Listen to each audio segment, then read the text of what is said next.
नमस्कार साथियों, मैं इंजीनियर शेख तिवारी रक्षा एकेडमी की तरफ से आपका हार्दिक स्वागत करता हूं। जैसा कि हम पिछली क्लास में कम्युनिकेशन सिस्टम के बारे में पढ़ रहे थे और कम्युनिकेशन सिस्टम के बारे में हमने ये समझ लिया था कि क्या होता है सेंडर, क्या होता है रिसीवर, और उसके बाद हमने कुछ कम्युनिकेशन माध्यम मतलब कि संचार माध्यम के बारे में भी पढ़ लिया था। और ये जो लेक्चर हम पढ़ रहे हैं वो लेक्चर हम पढ़ रहे हैं सूचना तंत्र के। आज हमारा जो लेक्चर का पार्ट है वो सूचना तंत्र का पार्ट 2 है। हम पार्ट 1 में चीजें सीख चुके थे। अब हम अगर चलें तो हम संचार माध्यम की बात कर रहे थे और संचार माध्यम में हमने किसके किसके बारे में जान लिया था। हमने जान लिया था कि गाइडेड मीडियम क्या होता है। गाइडेड मीडियम के बाद हमने ये जान लिया था कि ट्विस्टेड पेयर क्या होते हैं। ट्विस्टेड पेयर के बाद हमने ये जान लिया था कि कोएक्सियल केबल क्या होती हैं। कोएक्सियल केबल में क्या होते हैं, ब्रॉडबैंड क्या होते हैं, बेसबैंड क्या होती हैं, एचटीपी क्या होती हैं, यूटीपी, ये सारी चीजें सारी डिटेल हमने यहाँ पर समझ लिया था। आज के लेक्चर में जो हम बात करेंगे वो बात करेंगे ऑप्टिकल फाइबर की, अनगाइडेड मीडियम की। और अनगाइडेड मीडियम में क्या होती हैं, पहले तो वेव फॉर्म, और फिर कौन कौन सी वेव फॉर्म हमारे कम्युनिकेशन सिस्टम में प्रयोग की जाती हैं और क्यों प्रयोग की जाती हैं, बाकी वेव फॉर्म क्यों प्रयोग नहीं की जाती हैं, ये सारी चीजों को हम आज देखेंगे और समझेंगे। तो चलिए हम अपने लेक्चर में आगे बढ़ते हैं और आगे बढ़कर हम आज समझते हैं ऑप्टिकल फाइबर के बारे में कि ऑप्टिकल फाइबर क्या होती हैं। हम समझते हैं आज किसके बारे में, एक मिनट, जस्ट अ सेकेंड।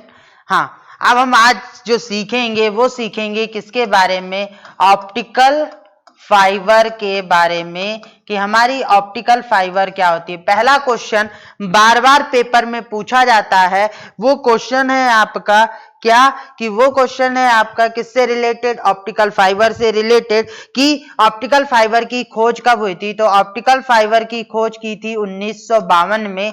एक इंडियन ब्रिटिश मैन थे, कौन, नरिंदर सिंह, पंजाबी मैन थे नरिंदर सिंह कंपनी, नरेंद्र सिंह कंपनी। इन्होंने क्या किया था, इन्होंने 1952 में ऑप्टिकल फाइबर की खोज की थी, इसीलिए इन्हें फादर ऑफ ऑप्टिकल फाइबर कहा जाता है। फादर ऑफ ऑप्टिकल फाइबर कहा जाता है। अब अगर मैं यहां पर चर्चा करूं तो ऑप्टिकल मतलब क्या हो गया, प्रकाश।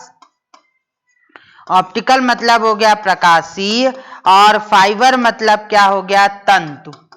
तो जो प्रकाशीय तंतु थी, तंतु मतलब यहां पर क्या हो गई, एक पतली सी तार या बारीक सी तार, जिसमें जो सिग्नल थे वो कौन से सिग्नल थे, प्रकाशीय सिग्नल थे।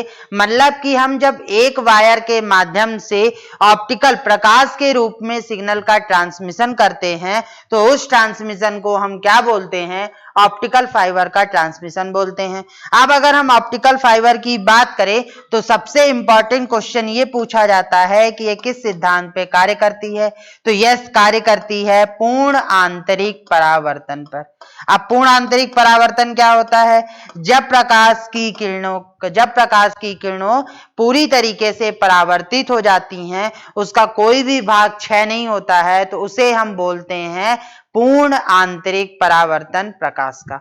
अब जब प्रकाश का ये पूर्ण आंतरिक परावर्तन है तो अब हम इसके बारे में वर्किंग समझते हैं कि आखिर प्रकाश की पूर्ण आंतरिक परावर्तन में किस तरीके से काम करती है और ऑप्टिकल फाइबर एक्चुअल में होता क्या है। तो अब आगे की जो चर्चा होगी वो किसकी होगी, ऑप्टिकल फाइबर के स्ट्रक्चर की। तो सबसे पहले हम बनाते हैं, तो देखो एक ऑप्टिकल फाइबर में फिर से अगर हम बात करें तो सबसे पहले महत्वपूर्ण भाग होता है उसका, वो महत्वपूर्ण भाग होता है पहला बाहर वाला, जो कि क्या होता है, प्लास्टिक की जैकेट। प्लास्टिक की जैकेट जो कि किसकी बनी होती है, टेफ्लॉन की बनी होती है। सबसे बाहरी भाग क्या होता है, प्लास्टिक की जैकेट होती है जो टेफ्लॉन की बनी होती है। अगर मैं इसको और भी उस पे समझाऊं तो मैं क्या बोल सकता हूं कि देखो इस तरीके से, तो प्लास्टिक की जो जैकेट है वो बाहर क्या हो गई,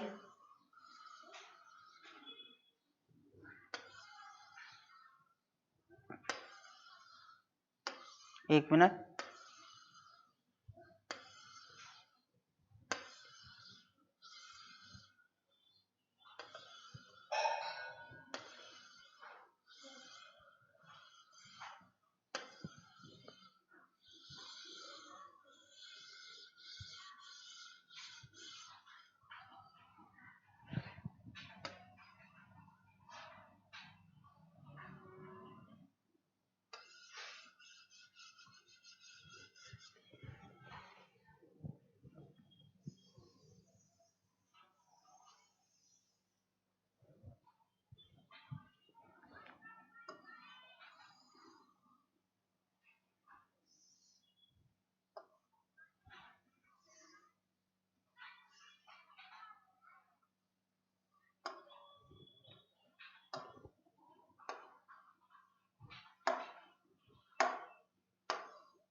ये हो गई आपकी क्या, प्लास्टिक की जैकेट।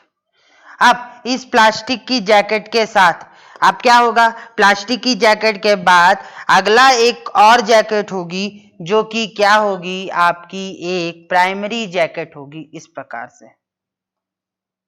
अब अगली जैकेट जो होगी वो कौन सी होगी, प्राइमरी जैकेट होगी। उस प्राइमरी जैकेट के बाद फिर क्या लगा होगा, एक क्लैडिंग होगा।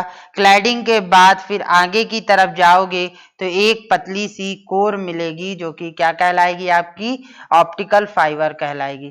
तो ये हो गई आपकी क्या, कोर। बहुत मैंने यहाँ पे थोड़ा सा उसको मोटा बनाया है, लेकिन ये बाल से भी पतली होती है, बाल से समान पतली सी वायर होती है। तो ये हो गई आपकी क्या, कोर।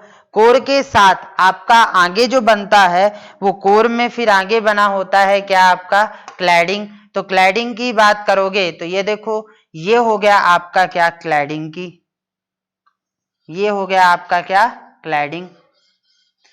क्लैडिंग और कोर जो होती है ये एक दूसरे का रिफ्रैक्टिव इंडेक्स कम होता है, एक का ज्यादा होता है एक का कम होता है, जिससे प्रकाश का पूर्ण आंतरिक परावर्तन हो जाए, कोई भी दिक्कत परावर्तन पे ना आए। तो ये क्या हो गई, आपकी क्लैडिंग हो गई। क्लैडिंग के बाद जो ये वाला भाग होता है, ये भाग आपका कहलाता है सेकेंड, ये वाला भाग जो आपका कहलाता है सेकेंड आपकी जैकेट कहलाती है। और इस जैकेट की जो बात होती है, एक मिनट, ये मैं कलर में अलग अलग इसलिए बता रहा हूं जिससे आपको क्लियर रहे कि क्या होता है, कितना भाग आपका क्लैड कोर हो गया, कितना भाग आपका क्लैडिंग हो गया, कौन कौन सी भाग की बात होती है, तो वो किस प्रकार से होता है। ये आप देखो, ये जो वायर थी, ये वायर का आपका क्या है, ऑप्टिकल फाइबर का स्ट्रक्चर है। अब ऑप्टिकल फाइबर का जो स्ट्रक्चर है, तो इस ऑप्टिकल फाइबर के जो बाहर वाला स्ट्रक्चर होता है वो क्या होता है, वो बाहर वाला स्ट्रक्चर आपका कहलाता है, वो बाहर वाला स्ट्रक्चर कहलाया आपका प्लास्टिक की जैकेट, जो कि पूरी तरीके से सुरक्षित होता है। उसके बाद जो सेकंड स्ट्रक्चर आता है, वो सेकंड स्ट्रक्चर आपका फिर से कहलाता है प्लास्टिक की जैकेट, जो कि प्लास्टिक की जैकेट का कौन सा भाग होता है, प्राइमरी भाग होता है, मतलब मुख्य वाला। उस प्राइमरी भाग के अंदर फिर से जो सेकंड वाला भाग होता है वो क्लैडिंग होता है, और क्लैडिंग के बाद जो लास्ट वाला भाग होता है वो कोर होता है, मतलब कि ये ऑप्टिकल या सिलिका का बना होता है, मतलब कि ये फाइबर या फिर सिलिका का बना होता है या फिर ग्लास का बना होता है, और इसी के द्वारा प्रकाश का पूर्ण आंतरिक परावर्तन होता है, और क्लैडिंग इसके पूर्ण आंतरिक परावर्तन में मदद करता है। तो ये थी आपकी ऑप्टिकल फाइबर का स्ट्रक्चर। अब अगर मैं ऑप्टिकल फाइबर का एक क्रॉस सेक्शन एरिया देखूं, ये तो 3D स्ट्रक्चर था, क्रॉस सेक्शन एरिया देखूं तो क्रॉस सेक्शन एरिया में सबसे बाहर की लेयर क्या कहलाती है, आपकी ये हो गई प्लास्टिक की जैकेट। अब प्लास्टिक की जैकेट के बाद अगर मैं इसका क्रॉस सेक्शन एरिया देखूं तो क्रॉस सेक्शन एरिया को मैं नेक्स्ट स्लाइड में बनाता हूं, उस नेक्स्ट स्लाइड में। तो देखो सबसे बाहर क्या होता है, पहले तो सबसे बाहर आपकी क्या निकल कर आई, सबसे बाहर आपकी निकल कर आई कौन सी चीज, कोर निकल कर आई। तो सबसे पहले तो आपकी कोर आ गई,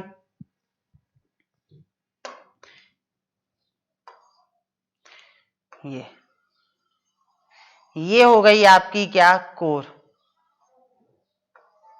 है ना। इस कोर के अंदर प्राइमरी, तो इसको मैंने क्या बोला, ये थी आपकी क्या, primary sorry secondary plastic jacket, secondary plastic jacket. अब सेकेंडरी प्लास्टिक जैकेट के बाद जो सेकेंड लेयर होती है वो फिर किसकी होती है, प्राइमरी प्लास्टिक के जैकेट की। तो फिर सेकेंड लेयर जो आपकी हो गई वो सेकेंड लेयर आपकी किसकी बनी, प्राइमरी,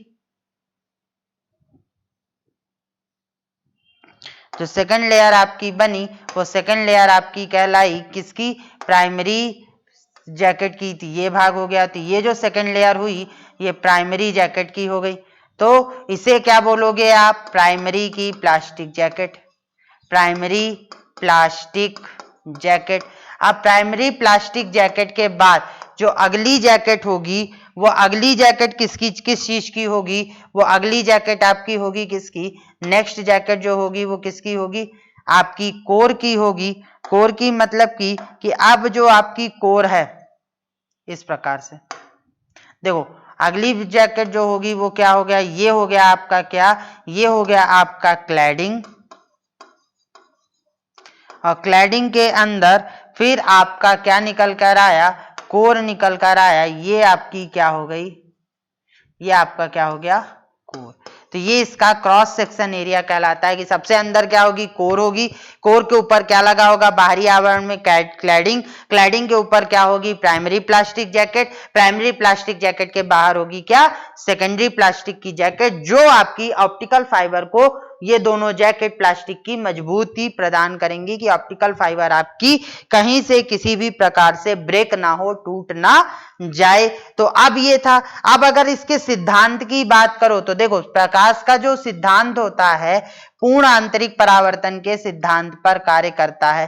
पूर्ण आंतरिक परावर्तन मतलब कि प्रकाश की किरणें सीधे सीधे पूर्ण रूप से परावर्तित हो जाएं, उसमें कहीं पर भी कोई भी दिक्कत या कोई भी प्रकाश का क्षय ना हो। अब प्रकाश का कोई क्षय ना होना चाहिए, तो ये मान लो कि ये एक एक्सिस है, इस एक्सिस पे मैंने क्या किया कि एक एक्सिस पे मैंने प्रकाश की किरण को परावर्तित किया। जब ये प्रकाश की किरण परावर्तित हुई तो देखो इस एंगल से ये क्या होगी, पूर्ण रूप से परावर्तित हो जाएगी। अब जब ये पूर्ण रूप से परावर्तित हो गई तो फिर यहाँ पर भी एक एंगल बनेगा और इस एंगल से फिर ये पूर्ण रूप से परावर्तित होगी। फिर इस यहाँ पर अगर हम बात करें तो फिर ये पूर्ण रूप से परावर्तित होगी और पूर्ण रूप से परावर्तित होने के बाद यहाँ पर ये आपकी बाहर की तरफ निकल आई। तो प्रकाश की किरण जो यहाँ से चली फिर परावर्तित होके यहाँ पे आई और फिर परावर्तित होके यहाँ पर और यहाँ पे। तो देखो यहाँ पर एंगल बना, फिर यहाँ एंगल, यहाँ पर जो एंगल बना ये एंगल, यहाँ पर जो एंगल बना ये एंगल, और यहाँ पे जो एंगल बना ये। तो ये क्या कहलाया, ये आपका कहलाया पूर्ण आंतरिक परावर्तन। और जब किसी चीज का पूर्ण आंतरिक परावर्तन हो जाता है तो वो क्या कहलाता है, आपका कोई भी सिग्नल क्षय नहीं हुआ। अब ऑप्टिकल फाइबर हमारे लिए क्यों होती है, क्यों, क्योंकि लाइट के कारण ये इतनी तेज गति से परावर्तित होती है, इतनी तेज गति से ट्रेवल करती है, लाइट की स्पीड से ट्रेवल करती है, तो डेटा का ट्रांसमिशन फास्ट होता है। इसीलिए हम इसका प्रयोग कहां करते हैं, 4G और 5G नेटवर्क में, क्योंकि डेटा का ट्रांसमिशन क्या हो जाता है, बहुत तेज होता है। दूसरी बात, प्रकाश के साथ कोई extra noise, extra signal add नहीं हो सकता, क्योंकि हर प्रकाश के सिग्नल की अलग अलग वो होती है, तरंग दैर्ध्य होती है। तो जब कोई नॉइज ऐड नहीं हो सकती, मतलब इसमें दूसरा इसका इंपॉर्टेंट फैक्ट क्या हो सकता है कि इसमें नॉइज ऐड नहीं हो सकती, मतलब कि नॉइज ऐड नहीं हो सकती, मतलब इसका ये एक लाभ हो गया। फिर उसके बाद अगला क्या हो सकता है कि अगले उसमें हम क्या करें, तो देखो सिग्नल का क्षय बिल्कुल भी नहीं होता, सिग्नल का क्षय बिल्कुल भी नहीं हो रहा, क्योंकि किरण पूर्ण रूप से परावर्तित हो रही है, तो सिग्नल का क्षय नहीं हो रहा। अब यहां पर क्या करते हैं, यहां पर हम क्या होगा, हमारे पास तो सिग्नल इलेक्ट्रिकल में होता है, तो इलेक्ट्रिकल सिग्नल को ऑप्टिकल सिग्नल में कन्वर्ट करने के लिए हमने क्या यूज कर दिया, यहां पर लगा दी हमने एलईडी। इलेक्ट्रिकल सिग्नल को ऑप्टिकल सिग्नल में बदलने के लिए हमने क्या लगा दिया, एलईडी लगा दिया। लेकिन अब इसके अंदर तो ऑप्टिकल सिग्नल आ रहा, तो इस एंड पे क्या करेंगे, यहाँ पे हमें मिला क्या, ऑप्टिकल सिग्नल, पर हमें क्या चाहिए, हमें तो चाहिए इलेक्ट्रिकल सिग्नल। तो हमने क्या किया, यहाँ पर क्या लगा देंगे, हम फोटो डायोड लगा देंगे, और ये सब हम इलेक्ट्रॉनिकी में पढ़ेंगे, हम इसके बारे में फिजिक्स में पढ़ेंगे कि क्या होता है प्रकाश का पूर्ण आंतरिक परावर्तन। यहाँ पे तो बेसिक चीज, तो इलेक्ट्रिकल सिग्नल जो हमारा था उसको ऑप्टिकल सिग्नल में किसने बदला, एलईडी ने। फिर जो वायर में ऑप्टिकल सिग्नल चल रहा था तो उसको फिर इलेक्ट्रिकल सिग्नल में किसने बदला, फोटोडायोड ने। प्रकाश का पूर्णांतरिक परावर्तन हुआ। क्यों ये इतनी अच्छी है, क्योंकि इसमें हाई स्पीड डेटा ट्रांसमिशन हो सकता है। दूसरा, इसमें नॉइज ऐड नहीं होती है, नॉइज ऐड ना होने के कारण, और दूसरा तीसरा क्या होता है कि इसमें सिग्नल का क्षय बिल्कुल भी नहीं होता है, और अगर सिग्नल का क्षय नहीं हो रहा है तो इसकी स्पीड अधिक होगी और पूर्ण रूप से मिलेगा। तो ये तो था ऑप्टिकल फाइबर। अब जब ऑप्टिकल फाइबर की बात आती है तो ऑप्टिकल फाइबर में क्या हुआ, कोर और क्लैडिंग हो गई। तो कोर की बात करोगे तो अब यहाँ पर हमारा जो डिस्क्रिप्शन होता है कोर और क्लैडिंग का, तो देखो कोर क्या होती है, कोर एक प्लास्टिक या सिलिका की बनी एक वायर होती है जिसके माध्यम से प्रकाश ट्रांसमिट होता है। क्लैडिंग का काम क्या होता है, इसका जो रिफ्रैक्टिव इंडेक्स होता है वो कोर से कम होता है और यह लाइट वेव को आसानी से फाइबर में पास हो सके इसके लिए क्या करती है, मदद करती है। प्लास्टिक की जैकेट जो दो लगी हुई हैं, एक प्राइमरी प्लास्टिक की जैकेट और एक सेकेंडरी प्लास्टिक की जैकेट, इसका काम क्या होता है, इसका काम होता है क्लैडिंग और कोर की रक्षा करना या सुरक्षा प्रदान करना कि कहीं से भी आपकी ऑप्टिकल फाइबर किसी भी प्रकार से ब्रेक बिल्कुल भी ना हो। अब जब इसकी बात आ गई तो इसके बाद हमारे लिए क्या होता है, ये दो प्रकार की होती हैं, टाइप की बात आ जाती है। तो टाइप की बात आती है तो टाइप के बाद अब हम आगे चलते हैं और आगे देखें तो ये कितने प्रकार की हैं, दो प्रकार की हैं। कौन कौन सी, तो ऑप्टिकल फाइबर, ऑप्टिकल फाइबर ये कितने प्रकार की हो गई, दो प्रकार की। पहला प्रकार क्या हो गया, सिंगल मोड और एक हो गया मल्टी मोड। अगली क्या हो गई, मल्टी मोड। तो जो सिंगल मोड थी वो सिंगल मोड आपकी क्या करती हैं, जब एक प्रकाश की एक ऑप्टिकल फाइबर से सिर्फ हम एक ही सिग्नल को भेज पाते हैं तो उसे हम क्या बोलते हैं, सिंगल मोड ऑप्टिकल फाइबर बोलते हैं। लेकिन जब हम एक ऑप्टिकल फाइबर से कई सारे सिग्नल एक साथ भेज पाते हैं तो उसे हम क्या बोलते हैं, मल्टी मोड ऑप्टिकल फाइबर की श्रेणी में रखते हैं। तो सिंगल मोड और मल्टी मोड क्या हुआ, जब हम एक ऑप्टिकल फाइबर से सिर्फ एक सिग्नल को ट्रांसमिट कर पाए, देखो यहां पर हम सिर्फ एक सिग्नल को ट्रांसमिट कर पा रहे हैं, मतलब ये सिंगल मोड है। अगर हम यहीं पे एक सिग्नल हम यहां से भी ट्रांसमिट कर दें इस प्रकार से,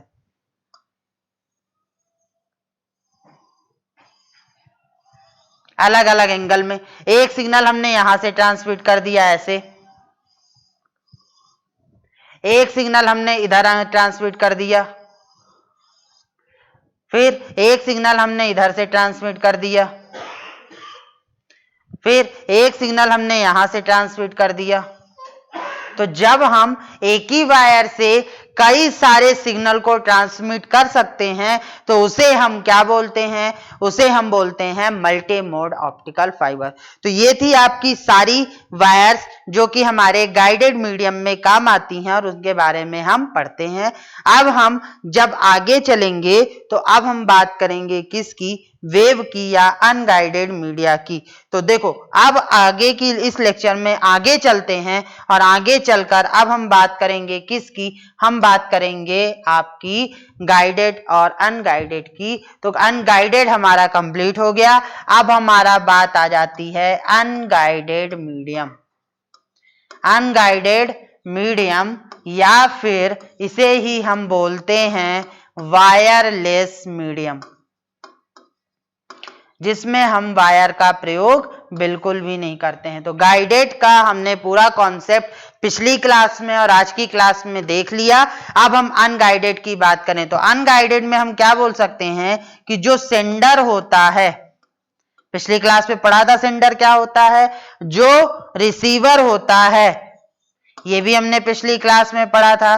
तो जो सेंडर है या जो रिसीवर है, इनके बीच में कोई भी फिजिकल कांटेक्ट ना हो, नो फिजिकल कांटेक्ट, और उसके बाद सिग्नल ट्रांसमिट हो। जैसे आप क्या करते हो, आप अपने वायरलेस ब्लूटूथ यानी वायरलेस जो आपके हेडफोन्स होते हैं उनके माध्यम से आप अपने मोबाइल से सॉन्ग बजाते हो, तो क्या आपके जो वायरलेस ब्लूटूथ जो हेडफोन थे क्या आपके मोबाइल से वायर के माध्यम से कनेक्ट है? नहीं, आप वहां का सिग्नल वहां तक जा रहा है बिना फिजिकल कांटेक्ट के। तो ये जो बिना फिजिकल कांटेक्ट के जो काम हुआ ये क्या कहलाया, यही कहलाता है अनगाइडेड मीडियम। वायर में क्या होता है, सिग्नल इसी रूट से जाएगा, ये क्लियर होता है। इसमें ये क्लियर नहीं होता कि सिग्नल किस रूट से जाएगा। सिग्नल सेंडर से रिसीवर तक पहुंच जाएगा, पर वो कौन सा रूट यानी कौन सा रास्ता लेकर वहां पर पहुंचेगा इसका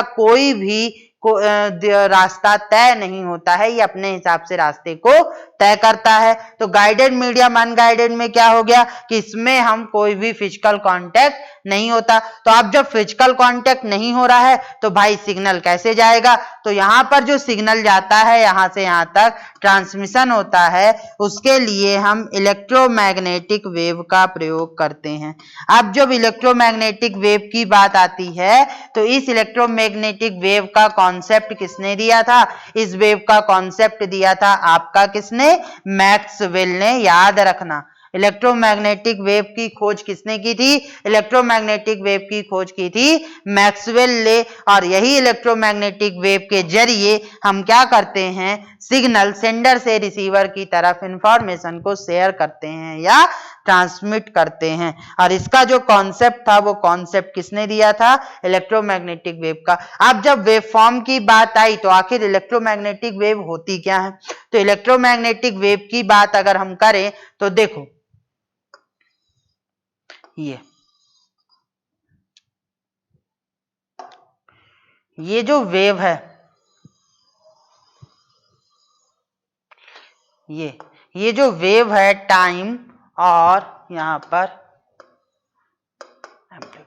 ये जो वेव है यही वेव क्या कहलाएगी, इलेक्ट्रोमैग्नेटिक वेव कहलाएगी। इसके बारे में जो कॉन्सेप्ट है वो हम फिजिक्स में आगे अभी पढ़ेंगे कि क्या होता है। अब अगर बात करो तो इसमें कुछ कंपोनेंट्स होते हैं जिनके बारे में हम यहीं पे चर्चा कर लेते हैं, बाकी की बात हम आगे की क्लास में करेंगे या आगे फिजिक्स में पढ़ेंगे।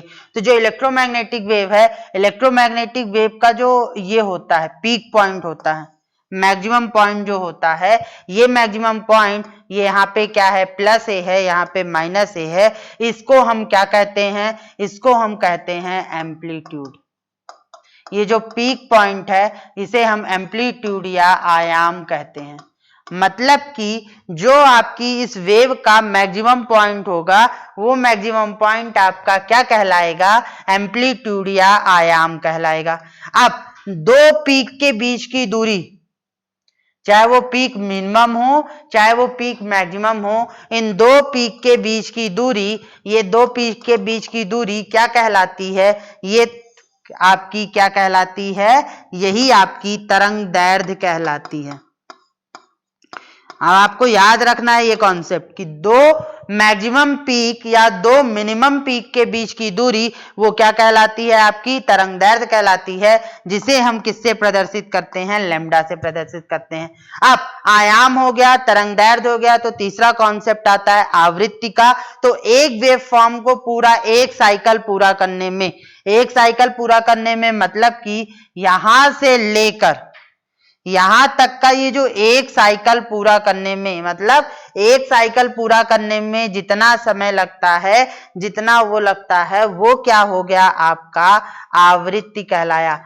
मतलब कि और यही एक साइकिल पूरा करने में जितने समय, तो एक सेकंड में जितनी साइकिल वो पूरी करेगा वो सारी साइकिल आपकी क्या कहलाएंगी, फ्रीक्वेंसी या फिर आवृत्ति कहलाएंगी। और इसका मात्रक क्या होता है, हर्ट्ज होता है, ये याद रखना। तो आवृत्ति क्या हो गया, एक सेकंड में जितने साइकिल पूरे कर रहा है, जितने चक्कर वो पूरे कर रही है वेवफॉर्म, वो उसकी आवृत्ति हो गई। दो पीक के बीच की दूरी कितनी होती है, वो तरंग दैर्ध्य होती है लैम्डा। और एक जो मैक्सिमम पीक पॉइंट होता है या मिनिमम पीक पॉइंट होता है, जहां तक आपकी वेवफॉर्म जा सकती है, उस मैक्सिमम या मिनिमम पीक पॉइंट को हम क्या बोलते हैं, उसे हम बोलते हैं क्या, आपका आयाम बोलते हैं। ये बात आपको ध्यान रखना था। तो ये हो गया। अब अगर हम इलेक्ट्रोमैग्नेटिक वेव की बात करें तो ये किसकी चाल पर चलती हैं, ये प्रकाश की चाल पर चलती हैं। अब जब ये प्रकाश की चाल पर चलती हैं तो इनके लिए जो ये बनी किससे होती हैं, फोटान से बनी होती है। और आपको याद होगा मैंने फिजिक्स में पढ़ाया था कि फोटान की अवधारणा तो किसने दे दी थी, लेकिन फोटान के बारे में जो सिद्धांत दिए थे उस सिद्धांत के लिए नोबेल पुरस्कार किसको मिला था, आइंस्टीन को मिला था। ये बात आप वहां पे सीख चुके थे। तो ये किसकी बनी होती है, फोटान की। दूसरी खासियत ये होती है कि ये निर्वात में भी संचरित होती है। निर्वात में भी संचरित होने वाली वेवफॉर्म होती है। तो ये आपकी क्या थी, इलेक्ट्रोमैग्नेटिक वेवफॉर्म थी। अब इसको जल्दी से बनाओ, उसके बाद हम आगे चलते हैं और इलेक्ट्रोमैग्नेटिक वेव कौन कौन सी होती हैं, क्या उनकी फ्रिक्वेंसी का स्पेक्ट्रम होता है, कौन कौन सी इलेक्ट्रोमैग्नेटिक वेव का प्रयोग हम कहाँ कहाँ करते हैं, इसके बारे में हम पढ़ेंगे। इससे कॉन्सेप्ट आपसे पूछा जाएगा। तो इसको जल्दी से ड्रॉ करो, उसके बाद हम आगे बढ़ते हैं और आगे देखते हैं।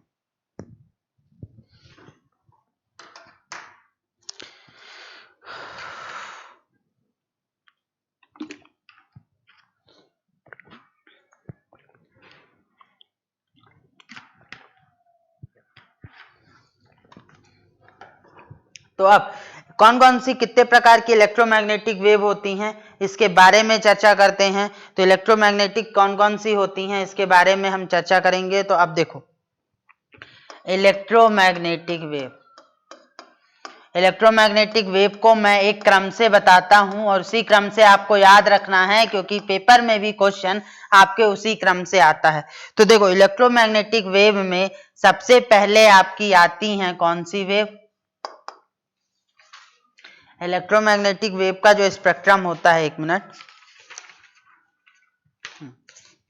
इलेक्ट्रोमैग्नेटिक वेव का जो स्पेक्ट्रम होता है, तो सबसे पहले आती हैं आपकी गामा किरणें।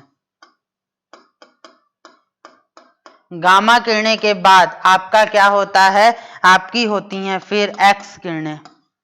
ये आवृत्ति के आधार पर है, मतलब फ्रिक्वेंसी के आधार पर। एक्स किरणों के बाद फिर कौन सी होती हैं, पराबैंगनी किरणें। पराबैंगनी किरणों के बाद हम कौन सी किरणें आती हैं, दृश्य किरणें। क्या, फिर दृश्य किरणों के बाद अगली किरणें कौन सी होती हैं, अवरक्त किरणें। अवरक्त किरणों के बाद फिर कौन सी किरणें होती हैं, रेडियो किरणें, जिन्हें हम बोल सकते हैं लघु रेडियो और फिर दीर्घ रेडियो। लघु रेडियो और दीर्घ रेडियो किरणें जो हो गई, तो ये जो लघु रेडियो किरणें हैं, इन्हें ही हम क्या बोलते हैं, माइक्रोवेव किरणें भी बोलते हैं। तो ये था आपका गामा किरणें। और ये जो क्रम बना हुआ है, ये क्रम मतलब कि 1 2 3 4 5 6 7, ये जो क्रम बना हुआ है, ये क्रम किस क्रम के आधार पर है, आवृत्ति या फ्रीक्वेंसी के आधार पर। अभी हम इसका एक स्पेक्ट्रम भी देखेंगे और वो स्पेक्ट्रम आपको याद होना चाहिए, क्योंकि आपसे इन किरणों की फ्रीक्वेंसी पूछेगा और वहां पे आपको ये किरणों की फ्रीक्वेंसी याद हो तो उसके बारे में। तो अब बात ये आती है कि हम यहां में से कौन सी किरणों का प्रयोग कम्युनिकेशन में करते हैं। तो हम कम्युनिकेशन में सिर्फ इन 3 किरणों का ही प्रयोग करते हैं, मतलब इन 3 वेव का ही प्रयोग हम कम्युनिकेशन में करते हैं, इनका प्रयोग हम कम्युनिकेशन में नहीं करते हैं। मतलब संचार व्यवस्था में हम इन चारों वेव का प्रयोग नहीं करते। हाँ, ये काम हम जरूर करते हैं कि हम ऑप्टिकल फाइबर के माध्यम से प्रकाश के सिग्नल को, अपने सिग्नल को प्रकाशीय सिग्नल में बदलकर ट्रांसमिट करते हैं। तो इसका प्रयोग हम कुछ हद तक करते हैं, लेकिन एक्स किरणें, गामा किरणें और पराबैंगनी किरणों का हम प्रयोग नहीं करते। क्यों? क्योंकि इनकी वेदन क्षमता इतनी ज्यादा होती है कि ये जल्दी से चीजों को मोड़ नहीं पाती हैं। इनकी जो फ्रिक्वेंसी है, आवृत्ति है, इतनी ज्यादा हो गई कि ये मुड़ नहीं पाती हैं। तो सिग्नल कहीं ना कहीं क्या होगा, लॉस में जाएगा। और अगर सिग्नल लॉस में जाएगा तो फिर ये हमारे लिए क्या बनेंगी, प्रॉब्लम्स क्रिएट करेंगी। इसीलिए हम सिर्फ अवरक्त किरणें, लघु रेडियो किरणें, दीर्घ रेडियो किरणें, सिर्फ इनका प्रयोग ही हम किसमें करते हैं, कम्युनिकेशन में करते हैं। बाकी का हम कम्युनिकेशन में प्रयोग नहीं करते हैं। लेकिन दृश्य किरणें हम कहाँ यूज करते हैं, दृश्य किरणों का प्रयोग हम ऑप्टिकल फाइबर के माध्यम से सिग्नल के ट्रांसमिशन में करते हैं। तो यहां पर हमें याद रखना है। अब हम एक स्पेक्ट्रम की बात करेंगे और वो स्पेक्ट्रम आपको याद होना चाहिए और उस पर अपन ध्यान रखना है, क्योंकि उससे क्वेश्चन आपका बनेगा। तो देखो, हम एक स्केल बनाते हैं। इस स्केल में सबसे ऊपर ले लिया हमने 10 की पावर 25, 1 2 3 4, फिर ले लो 10 की पावर 20, फिर 1 2 3 4, फिर ले लो 10 टू पावर 18, फिर 1 2 3 4, फिर ले लो 10 टू पावर 12, 20 18, यहाँ पर 18 मत लो, 15 लो, 15, तो यहाँ पर क्या हो जाएगा 10 की पावर 10, फिर 1 2 3 4, तो 10 की पावर 5, फिर 1 2 3 4, 10 की पावर 1। अब जो इनके बीच में है तो यहाँ पर क्या है, ये 21 है, ये 22 है, ये 23 है, ये 24 है। अब हम इसी स्केल पर, और ये जो स्केल है, इस स्केल को मैं क्या बोल सकता हूं, ये स्केल है आपकी आवृत्ति स्केल, मतलब फ्रिक्वेंसी की स्केल है। और यहाँ पे जो हम किरणों को रखेंगे वो आवृत्ति के हिसाब से इस स्केल में डिजाइन करेंगे। और ये स्केल आपको याद होनी चाहिए, क्योंकि इसी स्केल से आपसे क्वेश्चन पूछा जाता है कि गामा किरणों की फ्रिक्वेंसी कितनी होती है, किसकी रेंज कितनी होती है। तो अब याद करने का ये एक तरीका होता है गामा किरणों के लिए। तो अब चलो स्केल बनाते हैं, अब इसमें से हम बताते हैं। तो सबसे पहले हमने कौन सी किरणें देखी थी, सबसे पहले हमने रखा था गामा किरणों को। तो हम गामा किरणों की बात करेंगे। तो गामा किरणों की जो स्केल होती है वो 10 टू पावर 20 से 10 टू पावर 18 होती है। तो ये तो हो गया 10 टू पावर,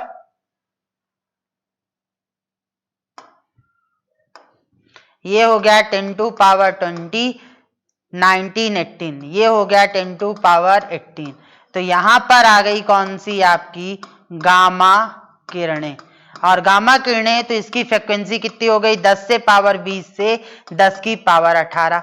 अब 10 की पावर 20 से 10 की पावर 18 गामा की हो गई। फिर गामा किरणों के बाद अगली किरण कौन सी थी, एक्स की। एक्स किरणों की जो फ्रिक्वेंसी होती है वो 10 की पावर 18 से 10 की पावर 16 होती है। तो 18 तो यही हो गया, 16 कहां पर होगा, यहां पर, ये तो ये 18 से 16, तो यहां पर हो गई एक्स किरणें। और एक्स किरणों की जो स्केल हो गई वो क्या हो गई, 10 की पावर 18 से 10 की पावर 16 एक्स किरणें। एक्स किरणों के बाद हमने कौन सी किरणें देखी थी, परावैंगनी किरणें। परावैंगनी किरणों की जो फ्रिक्वेंसी होती है वो कहां से कहां तक होती है, परावैंगनी किरणों की 10 की पावर 16 से 10 की पावर 14।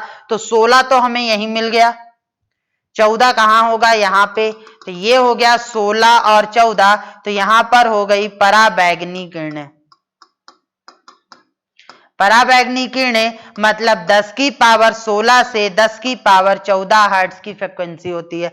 परावैंगनी किरणों के बाद कौन सी किरणें थी, श्रव्य किरणें थी। श्रव्य किरणें हैं तो श्रव्य किरणों में क्या हो जाएगा, 10 की पावर 14 से 10 की पावर 12। तो देखो 14 तो यही है, अब 12 कहां होगा, 11 12, ये तो ये हो गई दृश्य किरणें। दृश्य किरणों की जो फ्रिक्वेंसी हो गई वो क्या हो गई, 10 की पावर 14 से 10 की पावर 12। अब जब दृश्य किरणों के बाद अगली किरण कौन सी थी, अवरक्त किरणें। अवरक्त किरणें जो होती हैं 10 की पावर 12 से लेकर 10 की पावर 10 तक। तो यहाँ पर 10 की पावर 12 से 10 की पावर 10 तक जो होंगी वो इंफ्रारेड होंगी, मतलब कि अवरक्त किरणें होंगी। और अवरक्त किरणें हैं तो 10 की पावर 12 से 10 की पावर 10 हर्ट्ज तक। अब अवरक्त किरणों के बाद फिर कौन सी आई, लघु रेडियो, तो 10 की पावर 8 से 8 तक। तो देखो 8 9, तो ये 8 हो गया और ये 10 हो गया। तो 10 की पावर 8 से ये हो गई आपकी कौन सी, रेडियो। और रेडियो कौन सी हो गई, लघु रेडियो किरणें। और इनकी जो फ्रिक्वेंसी रेंज होती है 10 की पावर 10 से 10 की पावर 8 तक होती है। उसके बाद लास्ट बची, लास्ट क्या होती है, 10 की पावर 6 से 10 की पावर 4। तो ये 6 हो गया, ये 4 हो गया, और यहां पे आ गई कौन सी, दीर्घ रेडियो किरणें।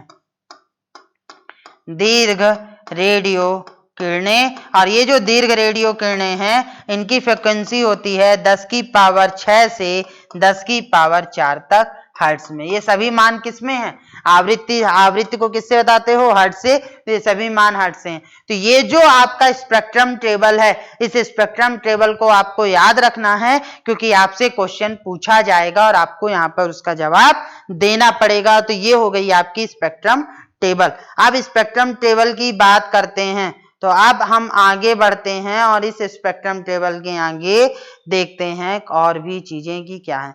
अब हम यहाँ पर एक एक किरणों के बारे में बात करेंगे कि उन किरणों की खोज किसने की, उसकी फ्रिक्वेंसी कितनी होती है, उसकी तरंग दैर्ध्य के बारे में तो ज्यादा क्वेश्चन नहीं पूछते, फ्रिक्वेंसी और खोज के बारे में पूछते हैं और उनका प्रयोग कहाँ कहाँ किया जाता है। तो पहली किरण, यहाँ पे पहली किरण कौन सी है, गामा किरणें। तो अब हम अगले उसमें जानते हैं पहले गामा किरणों के बारे में कि गामा किरणों की खोज किसने की थी, गामा किरणों की।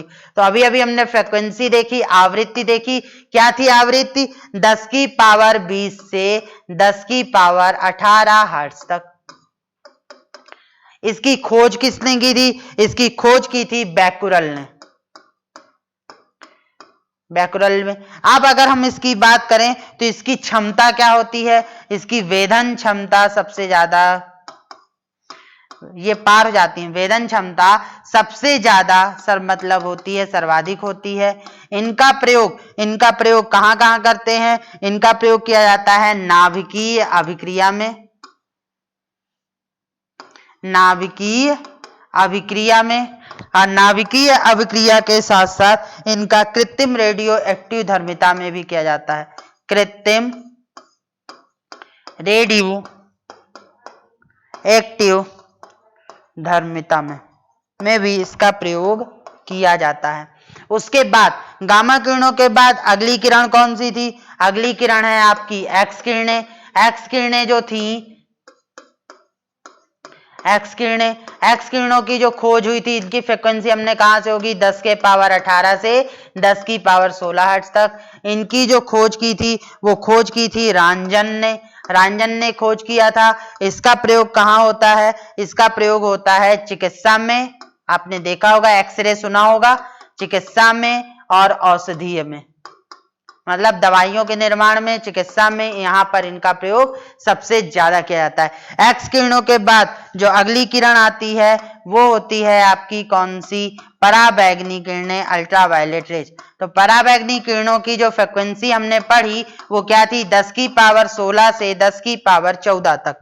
अगर हम इसकी खोज की बात करें तो इसकी खोज की थी कहाँ पे, रिटर्न ने। अब पराबैंगनी किरणों की जो उसमें विकिरण होती हैं, तो इनका प्रयोग हम कहाँ करते हैं, इनका प्रयोग हम करते हैं सिकाई में, सिकाई जो की जाती है उसमें। सिकाई के अलावा प्रकाश विद्युत प्रभाव में, याद होगा प्रकाश संश्लेषण की क्रिया पढ़ते हो बायोलॉजी में, तो प्रकाश विद्युत प्रभाव में भी हम इनका प्रयोग करते हैं। तो ये हो गई आपकी क्या, ये। फिर उसके बाद पराबैंगनी किरणों के बाद अगली किरणें कौन सी होती हैं, दृश्य किरणें। अब दृश्य किरणों की जो आपकी फ्रिक्वेंसी की बात आई थी वो फ्रिक्वेंसी कितनी थी, वो फ्रिक्वेंसी थी आपकी कितनी, 10 की पावर 14 से 10 की पावर 12। इसकी खोज किसने की थी, इसकी खोज की थी न्यूटन ने। इसका प्रयोग हम किसमें करते हैं, वस्तुओं को देखने में, वस्तुओं को देखने में। दृश्य किरणों के बाद अगली किरण होती है अवरक्त, इंफ्रारेड। अवरक्त किरणों की भी वेधन क्षमता सर्वाधिक होती है, इसीलिए इसका उपयोग हम शॉर्ट डिस्टेंस कम्युनिकेशन में करते हैं। आपके जो टीवी का रिमोट होता है, शॉर्ट डिस्टेंस कम्युनिकेशन, टीवी का जो रिमोट होता है, और टीवी जो अपने रिमोट से टीवी को कम्युनिकेट करते हो, मतलब कि कैलकुलेट करते हो, उसको कंट्रोल करते हो, वो किस रे के माध्यम से करते हो, अवरक्त किरणों के माध्यम से ही करते हो।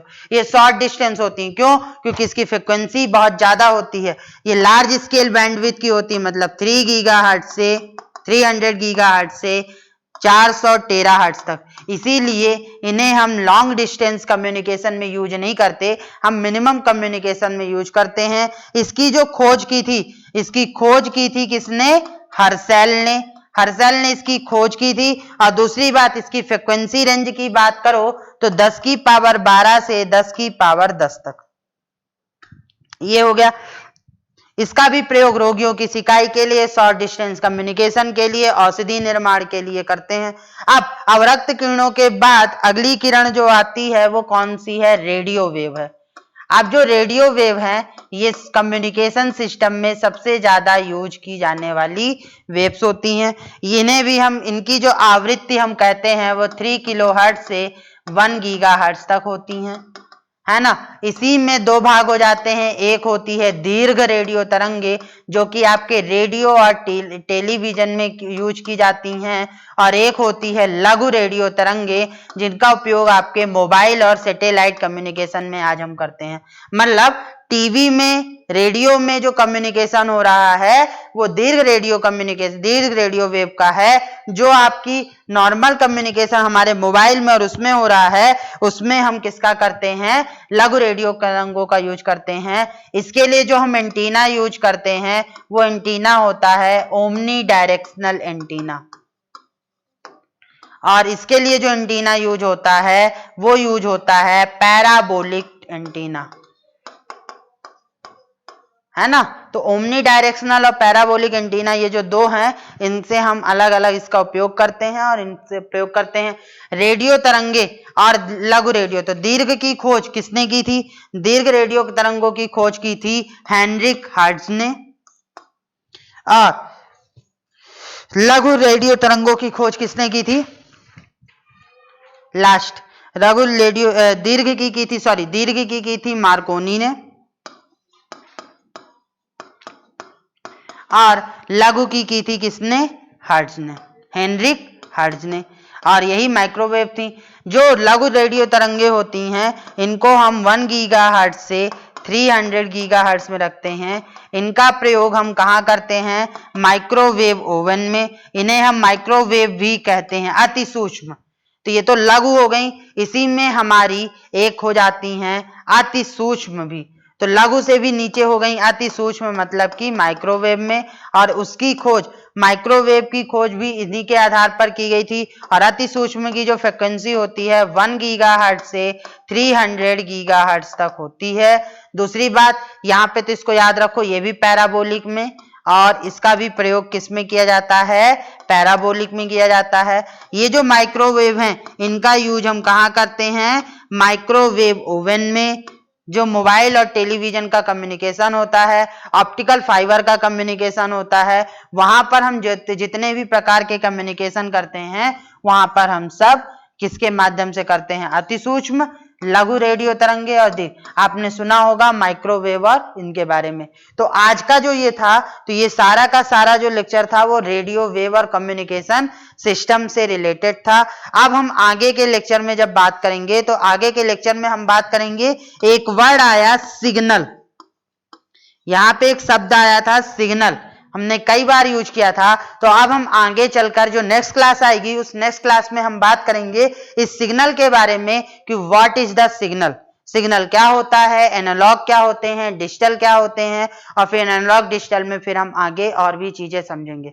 फिर कम्युनिकेशन में जो हमारी टर्मिनोलॉजी थी, जैसे फिल्टर, कौन से फिल्टर यूज हुआ था, मॉड्यूलेटर था, डीमॉड्यूलेटर था, ये सारी चीजें, रिपीटर थे, ये सारी चीजें हम धीरे धीरे अभी आगे लेक्चर में पढ़ेंगे और सीखेंगे। तब तक के लिए आज से हमारा कम्युनिकेशन सिस्टम का जो आपका संचार तंत्र था उसकी क्लास कंप्लीट होती है, वो टॉपिक कंप्लीट होता है।